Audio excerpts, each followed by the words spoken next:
Alrighty, so you clicked on this video for a reason. Let's get into it. We're going to be installing the Atlas trigger into our Staccato P.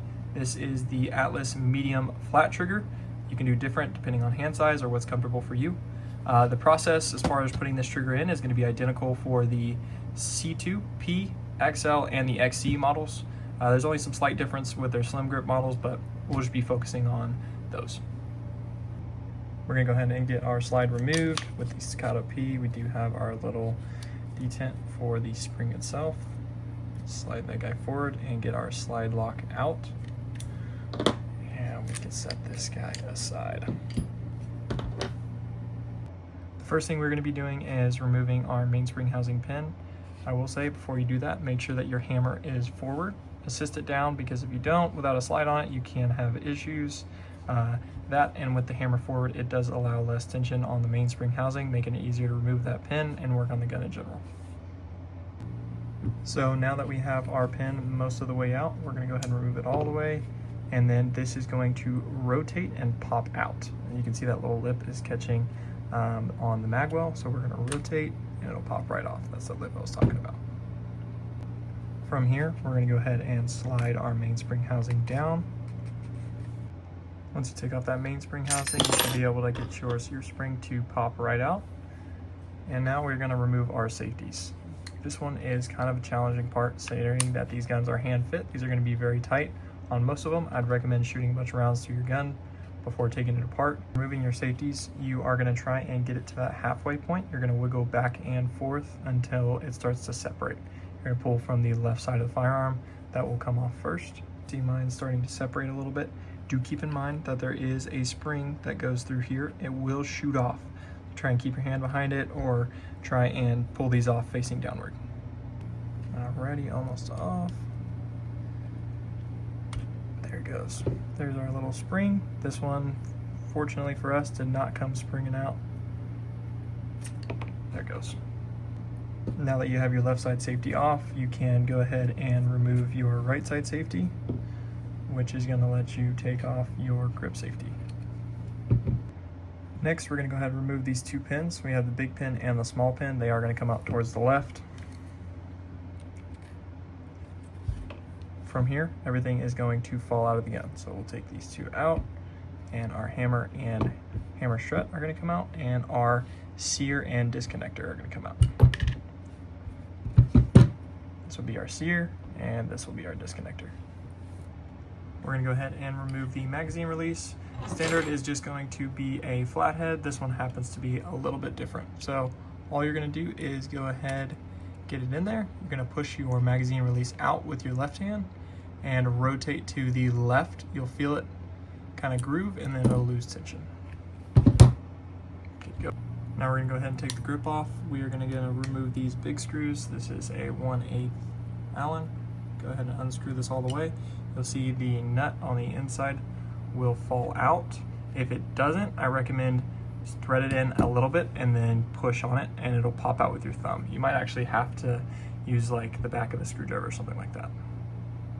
So now that that nut is loose on the back side, we're going to go ahead and remove it the rest of the way, and it'll fall out into the grip. There we go. Same thing on the other side. Go ahead and unscrew it. It's pretty tight. Alrighty, got that one, and this one happens to be loose. No tapping required. Beautiful. We're going to go ahead and remove this small screw. You do need 2 Allen keys for this, one on the back side, because it will rotate if you try to just use one. Go ahead and turn this guy out. Beautiful. Now, same thing earlier that I said with that screw in the grip. Thread this guy back in just a little bit and tap it, and then it will fall through. Now that you have that little screw out, your grip can now separate from the frame. Make sure that you have both of these grip nuts, if you will, out, because it will not separate if they are sitting in there. Set that aside, and we have our factory Staccato trigger. All right, now that you have your factory trigger out, let's focus on getting the new trigger in. So with the Atlas trigger, it's not gonna fit into every single gun. For some odd reason, this is the first Staccato I put together where it doesn't really require a fitting. There's nothing actually hanging up the trigger. Again, oh, sorry, slipped a little too far back, but you get the point. So if it does hang up on there just from the molding marks from the polymer or whatever that may be, you can take a small file and actually file the top and bottom, allowing it to move freely. You don't want to go past that, then it'll start to get loose. So taking a look at these guys, you can see some subtle differences between the way Atlas does it and the stock Staccato. So we have our pre-travel adjustment at the top here. That's what allows you to pull the trigger back so that that pre-travel up to the wall isn't as long as factory, which is really nice to have. And then you also have the ability to screw the trigger in and out with the bow itself. So you can go a little bit further if you have larger hands, or you can go a little bit closer in if you have smaller hands. This is the medium trigger. You can get the small or the large, concave, convex. This happens to be the flat model in medium. The other thing with the Atlas trigger is these are designed to be bent, so you can bend the trigger bow back and forth to get it to fit in your firearm properly and make sure that it flows nicely in the gun. So I had to bend this one just a slight bit back in order to get it to fit inside the frame smoothly, which it now does. The reason why I'm holding the gun this way is because the trigger will pop out. Again, be careful when you are installing this trigger if you do need to file anything off of there, because if you ever want to get your factory trigger back in, make sure that you just only remove a small amount of material so that you don't have a loose trigger if you ever decide to go back to your stock one. Okay, so with this Atlas trigger, you do have those pre-travel tabs, which is going to help with your take-up, so it'll make your take-up a little bit shorter. I like to bend mine out just a slight bit. If you like the take-up from factory, you don't have to touch them at all, but that is one of the great features of buying an Atlas trigger. So when I do mine, you can actually adjust it while the firearm is together, but I just like to do a little adjustment now. So you can see they're slightly bent out, and I do have a slight gap between the trigger bow and the sear spring housing. The other thing before putting this gun together, I am going to put a dab of blue Loctite on our over travel screw, just so that it's not moving back and forth.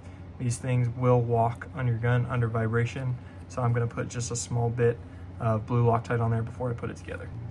Now that I have my trigger in there moving freely, I have some Loctite on my over travel screw, and I have my pre-travel tabs set. I'm going to go ahead and put this back on the frame and put my small screw back through. Go ahead and screw this guy back in.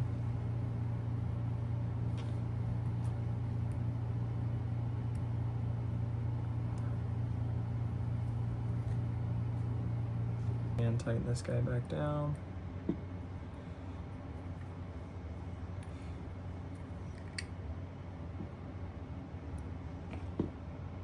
Now we're going to install our grip screw. For the back piece, just note you're going to install it with the flat side facing the slide. So it's going to sit in the gun, kind of something like that. It'll just be flat and you'll see the groove in there. It technically shouldn't go in any other way. So when you pop it in, it will fit. Now that we have our back piece in the correct orientation, I'm going to go ahead and put that screw in.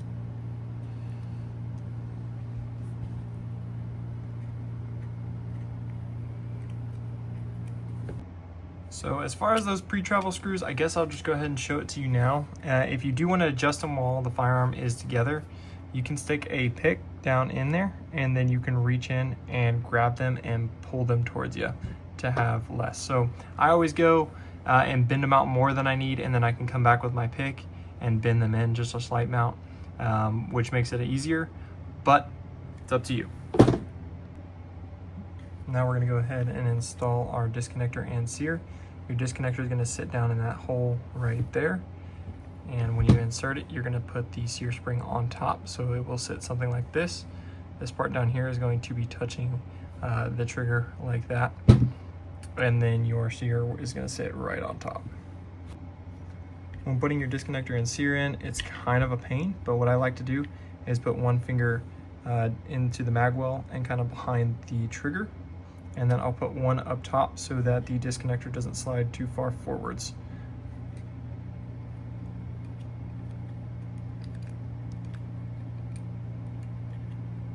just like that. And then we're gonna lay our sear right on top, kind of slide that guy in. And now you're gonna line up your small pin. It's gonna be kind of a pain. You're gonna have to wiggle it back and forth, kind of find out where that hole is gonna meet up. Now that our pin is all the way through, our sear and disconnector should look something like that. And we can get our hammer in. This guy's gonna slide in to the back, and we will put our big pin in. Same thing, just kind of wiggle it around until you find out where that hole is. Now that our hammer's in, we can go ahead and install our sear spring. I did go ahead and grab an EGW lightened sear spring. You can see there's a little bit less material on it. I'm not gonna go into detail about these or how to tune them because that is a whole video in and of itself. Atlas Gunworks has a great video on how to tune these and what you should be looking for.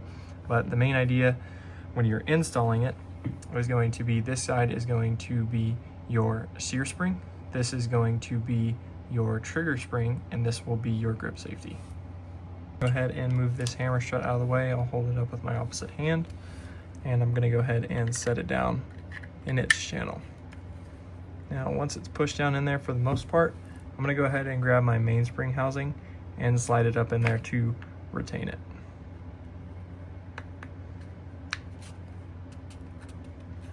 There it goes. So I don't want to push it all the way up because I'm not going to put it on that hammer strut quite yet.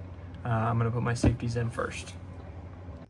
All right, so we're going to go ahead and put our safeties on. I'm going to put my grip safety on first, pop that guy into place, and then that is going to be retained by your right side safety, which just kind of pops in and rotates down. Now that that guy's in place, we can see feels good. Now that your safety's in, you can go ahead and slide up your mainspring housing while lining up that little hammer strut. So we're gonna line it up with the hole in the mainspring housing. Sorry, my lighting is terrible, but I'm gonna go ahead and line it up while putting some pressure on the safety. So that's in place. Alrighty, now we can go ahead and put our magwell on, which is going to slide back onto that front lip, and then you can make sure it's nice and on there, and then you can push up on the back side. It's going to take quite a bit of pressure to pop it into place. Some are tighter than others. There it goes. And then we'll go ahead and insert our pin. Now that our pin is in place, we can go ahead and take our double-sided spring with the smaller end facing towards the front of the gun. Go ahead and slide that guy in. Now we're going to go ahead and install that left side safety. This one is kind of a pain because you will need to take a tool to depress that spring just a bit while the safety is going on. Just keep in mind that these will both need to be lined up with each other while it's going together. All right, so we're gonna go ahead and do a function test on this pistol just to make sure our safeties are working properly. If you want to, before you put the safeties on, you can test your trigger out and just make sure it is where you want it to be, and so you don't have to disassemble more. But right here, we're gonna do our functions test. So I'm gonna check the beaver tail safety first. So I'm pulling on the trigger and getting nothing from the hammer. And then when I depress it, trigger's ready to go. Same thing with our manual safeties. Beaver tail is depressed, safety's on, nothing, safety off, good to go. So as for the magazine release, I don't really care when I put it in. I'll put it in, you know, sometimes when I'm wrapping up and putting the gun together. It doesn't really matter to me, but I'm just gonna go ahead and put it in right now. You can obviously put it back together as soon as you get your new trigger in. You can throw this guy in there. That one's up to you. I just decided to go ahead and do it now. So that is gonna be the same process in reverse. We're gonna put some outward pressure on the button with our left hand and rotate, find that groove. You can go back and forth to kind of find where that groove is at, but it's just gonna be out here. Boom, that's in place. And this guy works good to go. All right, now we're gonna go ahead and put the slide back on. Before we do that, I am gonna lube it up just a little bit because I did kind of clean some off while I was working on it. I like to use the Lucas oil, and I put it on these little gun swabs. These are at Walmart. You can buy them or just buy them online. I really enjoy these for cleaning and also lubricating because it allows me to get down in there. I put way too much lubricant on these guns just because I think more is better than not enough, but that one's totally a personal preference. I think you can get away with little to no lubricant on these Staccatos, which is nice. I just like to put it on liberally so the gun feels better in my opinion. Now that your gun is back together, there is one more thing you can do, and that's going to be adjusting your over travel. It's going to be everything after the wall. You'll feel it on your reset. All you're going to do with this guy is take a 1.5 millimeter Allen key, and you're going to turn that screw till the gun no longer fires, and then you're going to unscrew it about 1 or 2 turns. That is going to make your trigger feel amazing, in my opinion. Again, it's based on what you like, but you can see it is very, very short for that reset. And it just feels a whole lot better. Hopefully this super low quality, terrible video helps somebody out there. I know I'm gonna get a bunch of comments on people that are like, why would you modify a Staccato trigger? It's such a great gun out of the box. Why would you ever touch the internals of these guns? It's a personal preference. I did block out the serial number on this gun because this is a customer firearm. This is somebody who wanted this done, has had multiple different Staccatos, and just wants to have a little bit of a better trigger feel. So I lightened it up for him, along with the fact that the Atlas trigger is going to be a little bit longer, and obviously being flat, it's a different feel. So feel free to leave a comment if you have any questions or concerns. I'm always down in the comments hanging out with you guys. I appreciate it.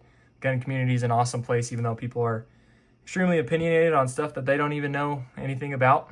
But if you're watching this video, most likely you do know what you're talking about, and you enjoy shooting these high-end firearms. The other thing I did want to address is a couple of comments I had on my last video about the SIG P211 and asking why I would get this gun and then modify it to a 70 series trigger versus buying any other 2011. In my opinion, they're both amazing guns, but for me, it comes down to a couple of different things. Obviously, this gun is a lot less expensive with a giant ported compensator on there. It's a full metal frame. You get the removable side panels, a couple of other things, but the main thing for me is when I go to reload these guns, I do have very large hands, but I like to hit the slide release when I am reloading. And with these guys, it's very hard to do without changing your grip or using your left hand. Obviously, a lot of people like to just grab the slide and let go, and they're very fast with that. For me, out of comfortability, I like to just throw my thumb on there and let the slide forwards. I don't have to adjust my grip on the SIG because you can see the old tab that they put there. Makes it much easier to send the slide home on a new mag without adjusting your grip.